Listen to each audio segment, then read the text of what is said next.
La Russie cachait quelque chose d'énorme à Donetsk. Dissimulé dans un bâtiment choisi spécialement pour rester aussi discret que possible. La Russie a tenté de dissimuler quelque chose d'essentiel pour son effort de guerre dans la région aujourd'hui la plus stratégique du conflit en Ukraine. Vitale, irremplaçable, remplie de la seule chose dont les soldats russes ont besoin pour mener leurs assauts. Mais l'Ukraine l'a trouvée et l'a remplacée par une boule de feu. Une boule de feu si brûlante qu'on aurait dit qu'elle venait des profondeurs de l'enfer. Et devinez quoi ? C'est exactement ce que l'Ukraine voulait que la Russie pense. L'opération Enfer a été lancée, et la Russie découvre ce que ça fait de vivre un tel enfer. La Russie pensait être maligne. Dans les entrailles de Donetsk occupée se trouve la localité de Novo-Ambrosivka. Cette localité, comme beaucoup d'autres, appartenait à un vaste réseau de dépôts de carburant et de nœuds logistiques installés par la Russie dans l'oblast de Donetsk. Toutes ces cibles étaient auparavant jugées hors de portée des frappes ukrainiennes. Pourtant, la Russie s'était préparée au jour où cela ne serait plus le cas. À Novo-Ambrosivka, un dépôt de carburant clé était dissimulé à l'abri des regards. Au lieu d'être à découvert, il avait été dissimulé à l'intérieur du terrain d'une immense usine de ciment. Le carburant était livré à l'usine par chemin de fer et stocké à la fois dans des réservoirs souterrains et dans des citernes en surface, tous dissimulés à la vue. La Russie entretenait la supercherie en transportant le carburant hors de l'installation à l'aide de camions déguisés en véhicules civils. Ces camions transportaient ensuite le carburant vers des dépôts centraux de ravitaillement, garantissant que les groupes d'assaut russes à l'intérieur de Donetsk disposèrent de ce dont ils avaient besoin, pour mener des assauts mécanisés et d'autres opérations impliquant des véhicules. La dissimulation de cette opération a duré plusieurs mois avant d'échouer. Le 12 juillet, le premier corps Azov ukrainien a annoncé avoir localisé et frappé la base secrète de carburant russe, avec des drones, provoquant la destruction de grandes quantités de carburant essentiel. Cette frappe faisait partie d'une attaque plus large contre Novo-Ambrosivka, qui a également endommagé des voies ferrées et envoyé un message très clair à Poutine. Un centre logistique, qu'il croyait autrefois hors de portée, était désormais une cible évidente. Le corps Azov a baptisé cette frappe Opération Enfer, et voici comment cela s'est déroulé. Une frappe comme celle-ci ne se fait pas sur un coup de tête. Il ne s'agissait pas simplement pour le corps Azov de trouver le site caché puis d'envoyer des drones pour le détruire. Comme l'indique le message Telegram utilisé pour annoncer ce qu'il avait fait, l'opération Enfer a nécessité des mois de planification et d'observation avant que l'Ukraine soit sûre de la bonne localisation et puisse maximiser l'impact des drones à envoyer. Les membres d'Azov ne pouvaient pas entrer dans l'usine. Cela aurait impliqué d'affronter des vagues d'occupants russes, une mission suicide. Les opérateurs de drones du corps ont effectué des missions de reconnaissance au-dessus de l'installation de carburant russe cachée. Chaque vol donnait plus d'informations que le précédent. La disposition de l'usine de béton a été cartographiée, garantissant que les opérateurs de drones d'attaque pourraient rapidement identifier les cibles à frapper lorsqu'ils seraient sollicités. Le réseau logistique entrant et sortant de l'usine, dont les lignes de chemin de fer évoquées, a aussi été observé et cartographié, ainsi qu'une grande partie des infrastructures de soutien nécessaires au fonctionnement de l'usine de carburant russe. Au fil des mois, un plan a été mis en place. L'Ukraine a choisi le drone idéal pour cette mission, le Hornet équipé d'IA, qui sème le chaos dans la portée de frappe intermédiaire en détruisant les camions de carburant et de ravitaillement russes dans tous les territoires occupés depuis des mois. Cette fois, ces drones allaient affronter un défi bien plus difficile. Ils étaient le choix idéal, nous expliquerons pourquoi plus tard, mais restons sur l'opération Enfer pour l'instant. Avec la planification terminée et le choix de l'arme arrêté, le corps Azov était prêt à frapper. Comme dit précédemment, il ne s'agissait pas seulement d'envoyer des drones frapper des camions-citernes. Tout a commencé avec une grue ferroviaire. La première cible d'une opération de frappe en plusieurs étapes était loin d'être n'importe quelle grue. C'était la grue spécifique que le corps Azov avait identifiée comme étant celle que la Russie essaierait d'utiliser pour dégager les voies ferrées endommagées, menant au dépôt de carburant caché, qui constituait la cible principale. Détruire la grue signifiait ralentir la Russie, et cette logique s'est poursuivie avec la deuxième cible, puisque le corps Azov a ensuite frappé une locomotive qui se trouvait déjà sur les rails. Un double coup a bloqué l'accès ferroviaire. La locomotive endommagée ne pouvait plus se déplacer pour laisser passer les autres trains qui tentèrent d'entrer, et avec la grue hors service, il était même impossible de la retirer des rails. On pourrait croire que la prochaine cible était l'installation de stockage de carburant, mais c'était faux. Le corps Azov avait une autre étape prévue. Sa prochaine cible était un poste électrique qui alimentait en électricité l'usine de ciment dissimulant le carburant russe. Un vrai coup de génie. On imagine la panique dans l'usine quand les lumières se sont éteintes. Les soldats russes, qui quelques instants auparavant auraient eu la certitude que l'Ukraine ignorait totalement ce qui était caché dans l'usine de ciment, auraient soudain compris que quelque chose n'allait vraiment pas du tout. Et alors qu'ils paniquaient, ne sachant absolument pas quoi faire ensuite, c'est à ce moment-là que le corps Azov a fait la une des journaux. La prochaine vague de drones a visé les réservoirs de carburant et les voies ferrées cartographiées des mois plus tôt. La Russie ne pouvait rien y faire. Une frappe aussi inattendue que tout ce que l'Ukraine avait lancé auparavant dans les territoires occupés a été réalisée avec une telle précision magistrale qu'un site clé de stockage de carburant à Donetsk n'avait aucune chance. Les produits pétroliers alimentent la guerre. Pour ravitailler les forces d'occupation, les Russes ont bâti un réseau logistique qu'ils pensaient à l'abri des attaques ukrainiennes. Les opérateurs de drones du premier corps Azov ont changé les plans de l'ennemi, a déclaré le corps sur Telegram. Sur le champ de bataille, l'information, c'est le pouvoir. Mais une bataille reste invisible. Chaque jour, des courtiers en données collectent, regroupent et vendent vos données personnelles sans votre connaissance ni votre consentement. Notre sponsor du jour, Inconi, vous aide à effacer ces données de centaines de bases de données en seulement quelques clics. Vos données personnelles et familiales, comme adresse et téléphone, pourraient être en ligne sans que vous le sachiez. Cela peut entraîner des appels indésirables, des arnaques et des vols d'identité. C'est dangereux pour vous et votre famille. C'est pourquoi j'utilise Inconi. Inconi trouve automatiquement où vos informations personnelles sont exposées et envoie des demandes de suppression en votre nom. Ils ne peuvent pas vous nuire s'ils ne peuvent pas vous trouver. Et avec le forfait illimité, vous pouvez aller encore plus loin. Collez simplement le lien d'un site exposant vos données. Et les experts en confidentialité d'Inconi prendront en charge les suppressions personnalisées. Commencer ne prend que quelques minutes, et après une autorisation unique, Inconi s'occupe du plus gros du travail pour vous. Reprenez le contrôle de votre vie privée dès aujourd'hui. Utilisez notre code spécial pour obtenir 60% de réduction sur n'importe quel abonnement annuel Inconi. Scannez le code QR ou cliquez sur le lien ci-dessous et commencez à supprimer vos informations personnelles du web. Vous savez déjà que l'information, c'est le pouvoir. Utilisez maintenant ce pouvoir pour vous protéger et reprendre le contrôle de votre vie privée avec Inconi. Il a également souligné que cette attaque a un autre effet considérable qui aura un impact sur les plans de Poutine pour Donetsk. Une partie du réseau d'approvisionnement en carburant russe doit maintenant être transférée des territoires occupés vers la Russie continentale. Pour les soldats en première ligne à Donetsk, cela entraîne de longs retards dans la livraison du carburant nécessaire à leurs opérations. Est-ce que cela va ralentir le rythme des attaques russes ? Peu probable. Poutine est assez insensible pour ordonner à ses soldats d'attaquer ou de transporter les fournitures malgré tout. Ils devront simplement le faire sans véhicule, ni tenter de se protéger dans les zones létales ukrainiennes. On doute que ça se passe particulièrement bien.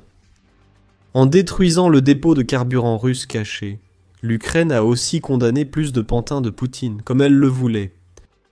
Ce n'est pas comme si ces soldats ne ressentaient pas déjà la douleur des pénuries de carburant frappant l'armée russe.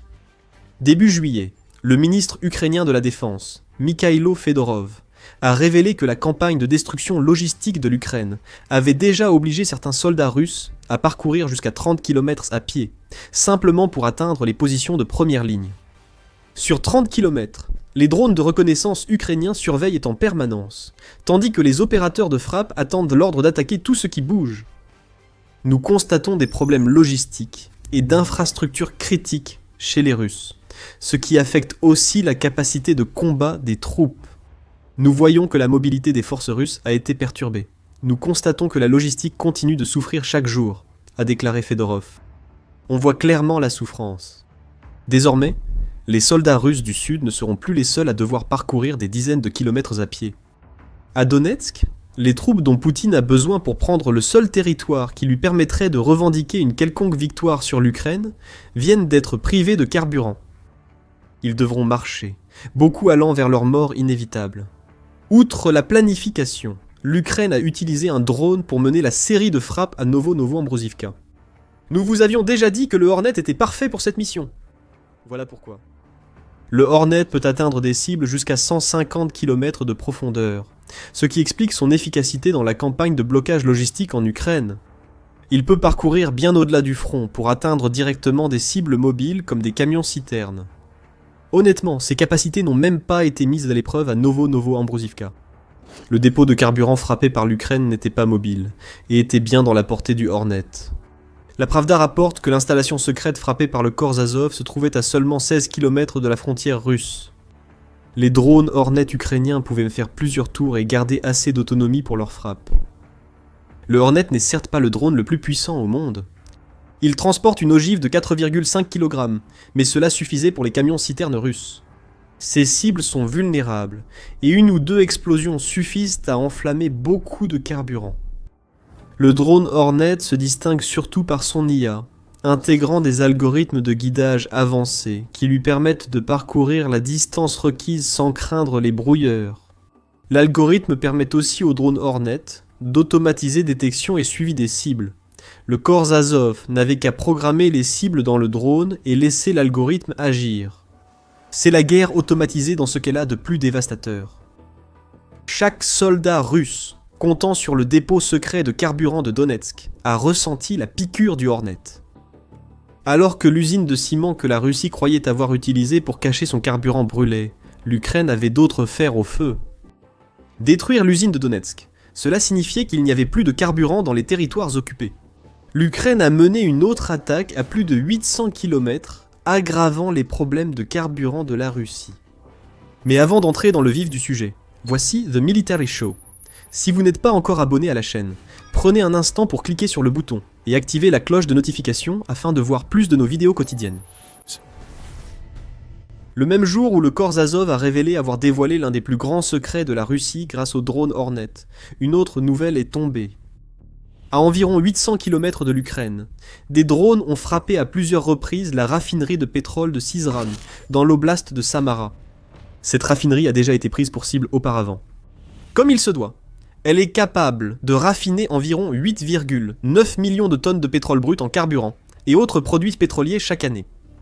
Mais cette fois, l'Ukraine a fait plus que forcer un arrêt temporaire de la raffinerie. Ces drones étaient si précis que les analystes pensent que toutes les unités principales de raffinage ont été touchées, ce qui pourrait ramener la production potentielle de l'usine de Syzran à zéro. La presse Euromiden précise que l'attaque de l'Ukraine a débuté dans la nuit du 11 juillet et s'est poursuivie jusqu'aux premières heures du 12 juillet. À 04h30, des chaînes de surveillance comme Supernova Plus et Xelenova Plus rendaient compte de l'attaque, partageant des images des flammes et des immenses nuages de fumée s'élevant de la plus grande raffinerie de Russie. L'attaque a rapidement été cartographiée. Selon la chaîne de renseignement en source ouverte, Cyberbarachno, la frappe de Syzran par l'Ukraine semble avoir été menée à l'aide de drones longue portée FP-1, et ces drones ont touché un trio d'unités de traitement dont l'usine a besoin pour fonctionner. Parmi les unités touchées figurait l'unité de traitement primaire AVT-5 selon la chaîne. Cette seule unité représente 2,6 millions des 8,9 millions de tonnes de pétrole que Syzran traite chaque année, soit environ 30% de la capacité. L'unité AVT-6 qui traite les 6,3 millions de tonnes restantes a également été touchée. Et il semble également que les drones ukrainiens aient frappé le réformeur catalytique LCH-35-11600 de l'usine, qui est utilisé pour fabriquer des composants nécessaires à l'essence. Si ces informations sont exactes, nous constatons deux choses. Premièrement, les drones ukrainiens gagnent en précision chaque semaine, rendant l'excuse russe des débris de drones peu crédible, car il est clair que l'Ukraine a touché directement exactement les cibles qu'elle visait. Et deuxièmement, toute la raffinerie de Syzran vient d'être mise hors service. 100% de la capacité de traitement du pétrole a été détruite, et il pourrait falloir des semaines, voire des mois, avant que la Russie ne remette l'usine en service, même partiellement. Après tout, il n'est pas vraiment facile pour la Russie de se procurer les nombreux composants nécessaires pour réparer ou reconstruire ces unités de traitement détruites, alors qu'elle subit le poids des sanctions occidentales conçues pour empêcher la Russie d'acheter ces composants. Nous avons utilisé 1-2 pour décrire comment le corps Azov a d'abord détruit l'infrastructure ferroviaire, puis le carburant à l'installation cachée de Donetsk. Nous pouvons réutiliser cette expression ici. L'Ukraine a porté un coup sec avec son attaque à Donetsk, puis elle a enchaîné avec un véritable crochet qui a éliminé le carburant russe à l'une de ses sources. Ici, on observe des frappes à plusieurs niveaux ciblant toute la chaîne d'approvisionnement russe, de la source au camion transportant le carburant. Tout cela a un effet énorme sur la Russie. Une crise du carburant est bien en cours, et il n'y a aucune partie de la Russie qui n'en souffre pas. Les frappes ukrainiennes à moyenne et longue portée causent des pénuries de carburant touchant les consommateurs russes, un sujet qui mérite plus d'attention. Ces pénuries augmentent la pression sur Poutine en rendant beaucoup de Russes très en colère contre leurs soi-disant hommes forts protecteurs.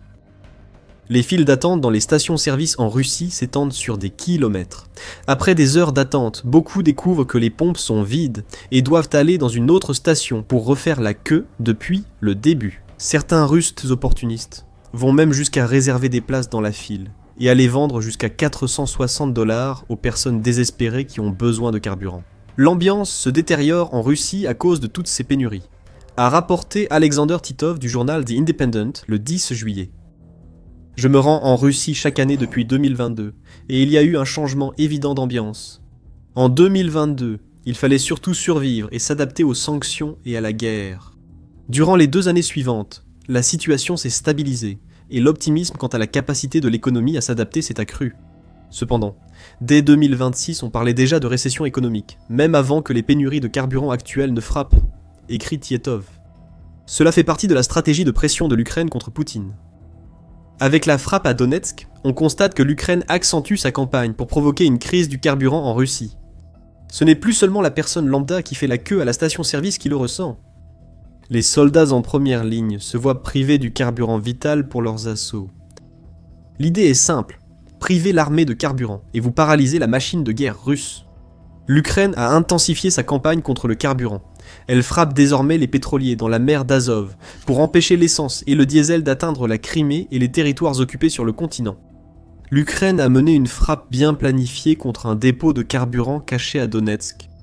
Selon UE Observer, même les soldats russes n'ont plus accès au carburant à la pompe dans plusieurs régions. Si l'Ukraine poursuit son escalade, ces soldats risquent bientôt de manquer de carburant sur le front. C'est peut-être déjà le cas. On ne fait pas des marches à pied de 30 km, comme celle que Fedorov mentionne s'il y a assez de carburant. Désormais, ce ne sont plus seulement les civils qui manquent de carburant. C'est toute l'armée russe. Les chiffres ne mentent pas.